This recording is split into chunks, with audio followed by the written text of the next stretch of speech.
दिनांक 31 जुलाई 2025 को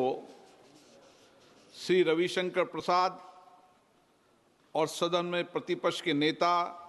सहित सत्ता पक्ष व प्रतिपक्ष के कुल 146 सदस्यों द्वारा हस्ताक्षरित निम्नलिखित प्रस्ताव की सूचना प्राप्त हुई है, जिसमें भारत के राष्ट्रपति को माननीय इलाहाबाद उच्च न्यायालय के वर्तमान न्यायाधीश न्यायमूर्ति यशवंत वर्मा को न्यायाधीश जांच अधिनियम 1968 की धारा 3 के साथ भारत के संविधान के अनुच्छेद 124(4) के साथ पठित अनुच्छेद 217 और अनुच्छेद 218 के अंतर्गत उच्च न्यायालय के न्यायाधीश के पद से हटाने के लिए एक समावेदन प्रस्तुत करने का प्रस्ताव है। ये सदन संकल्प करता है कि इलाहाबाद उच्च न्यायालय के न्यायमूर्ति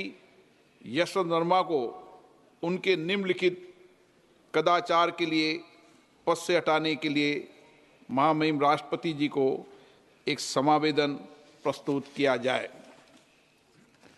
दिल्ली उच्च न्यायालय के तत्कालीन न्यायाधीश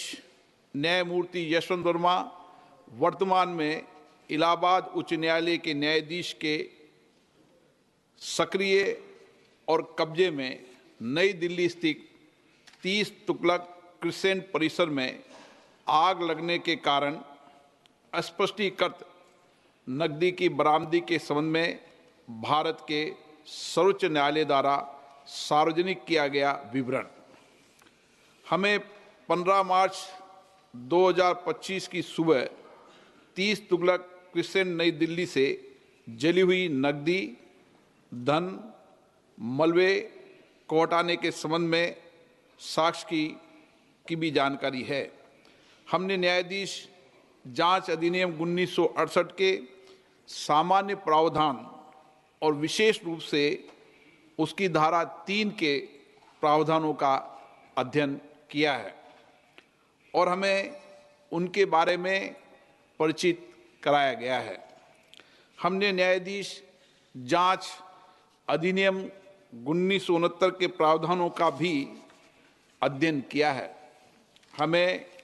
उनके बारे में भी परिचित कराया गया है। हमने सी रविचंद्र अय्यर बनाम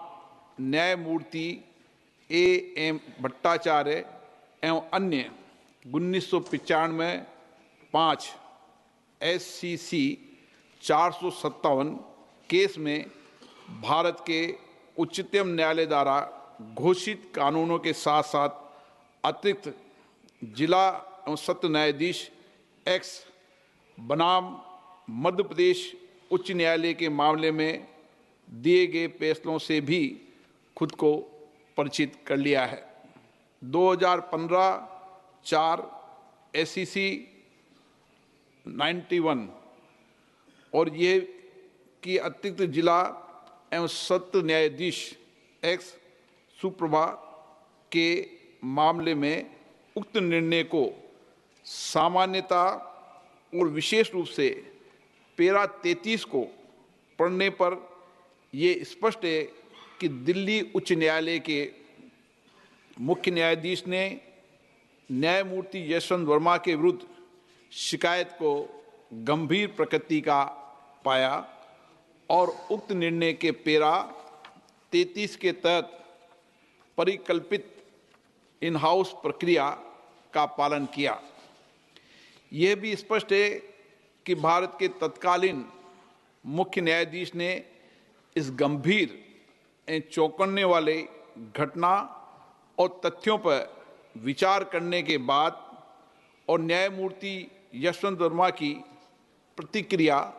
तथा दिल्ली उच्च न्यायालय के मुख्य न्यायाधीश की टिप्पणियों को ध्यान में रखते हुए ये राय बनाई कि इस विषय पर गहन जांच आवश्यक है।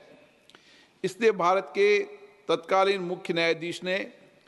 अतिरिक्त जिला एवं सत्र न्यायाधीश एस सुप्रा के मामले में निर्णय के पेरा 33(3) में परिकल्पना के अनुसार एक 3 सदस्यीय समिति का गठन किया गया। हमें यह भी याद है कि भारत के माननीय तत्कालीन मुख्य न्यायाधीश ने समिति की रिपोर्ट भारत के महामहिम राष्ट्रपति और भारत के माननीय प्रधानमंत्री को भेजी है। ये स्पष्ट है कि भारत के माननीय तत्कालीन मुख्य न्यायाधीश ने अतिरिक्त जिला एवं सत्र न्यायाधीश एस सुप्रा के मामले में फैसले के पेरा 33(7) के प्रावधानों के अनुसार कार्य किया है, जो स्पष्ट रूप से भारत के तत्कालीन मुख्य न्यायाधीश की राय को दर्शाता है कि पेरा 33(3) के तहत गठित समिति की रिपोर्ट में पाए गए आरोप इस प्रकृति के हैं कि उक्त न्यायाधीश को हटाने की कार्रवाई शुरू करने की आवश्यकता है। उपयुक्त तथ्यों के अवलोकन और सार्वजनिक रूप से उपलब्ध तथ्यों, न्यायमूर्ति यशवंत वर्मा के कब्जे वाले और उनके नियंत्रण में स्थित आधिकारिक परिसर से जली हुई नकदी की बरामदी और उसे हटाने से संबंधित परिस्थितियों की स्वतंत्र रूप से जांच करने के बाद हम स्वतंत्र रूप से ये भी पाते हैं कि भारत के संविधान के अनुच्छेद 124 के साथ पठित अनुच्छेद 217 और अनुच्छेद 218 के तहत हटाने की प्रक्रिया न्यायाधीश अधिनियम 1968 और उसके तहत बनाए गए नियमों के अनुसार शुरू की जानी चाहिए। वेदाक चरित्र और वित्तीय बौद्धिक ईमानदारी न्यायपालिका में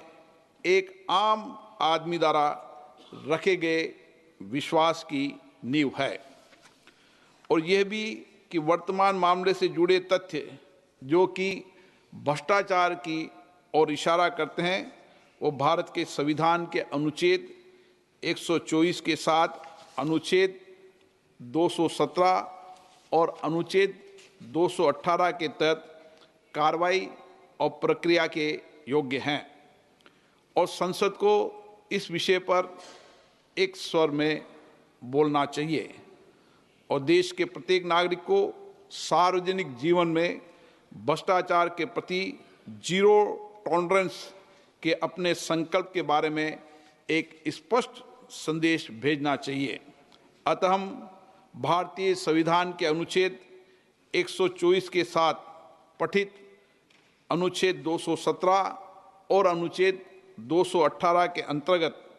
इलाहाबाद उच्च न्यायालय के न्यायाधीश न्यायमूर्ति यशवंत वर्मा को पद से हटाने के लिए ये प्रस्ताव प्रस्तुत करते हैं। कृपया इस प्रस्ताव पर आगे की कार्रवाई की जाए। इस प्रस्ताव को नियमानुसार उचित पाते हुए मैंने इसकी स्वीकृति प्रदान की है।